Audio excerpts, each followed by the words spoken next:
হিসাব যদি ঠিকই থাকে বাকি কারণ কি ভূতে খাইছে নাকি? ভাই আমার মনে হয় কি আপনার মিটার পাপা পরকিয়া করে, তলে তলে কারেন্ট আরেকজনের সাপ্লাই দেয়। ওই ভদ্রভাবে কথা কও, চাঁদে কলঙ্ক থাকতে পারে, আমার কোনো কলঙ্ক নাই। তাইলে তাইলে হিসাবে এত গরমিল কেলা?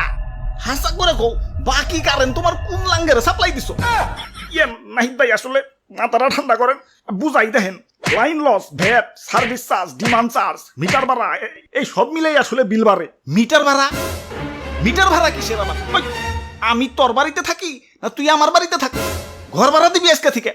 ওই আমি তো ঘরে না দেয়ালে থাকি। ঘরের দেয়াল কি বিদ্যুৎ অফিস থেকে বানিয়ে দিয়ে ঠিক আছে নাকি? আবার এই যে জায়গায় জায়গায় খুঁটি লাগাও, এগুলা তো আমাকেই কারো না কারো জমির উপরে।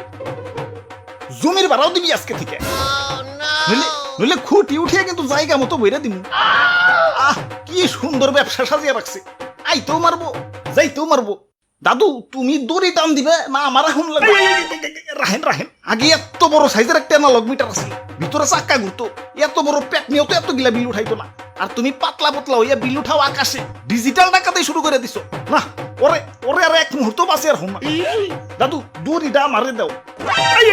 না না না না, আমি নির্দোষ, আমি নির্দোষ, আমার কোনো দোষ নাই। এটা সব বিদ্যুৎ অফিসের কাজ সাজি। আমার জন্মের সময় আরে স্যার এটা কি লাগান? এটা হইল মিটারের ভূত।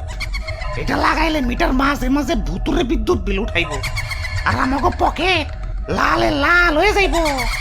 খালি ব্যবসা করে লইব, ব্যবসা একটু কামসামো করতে হইব।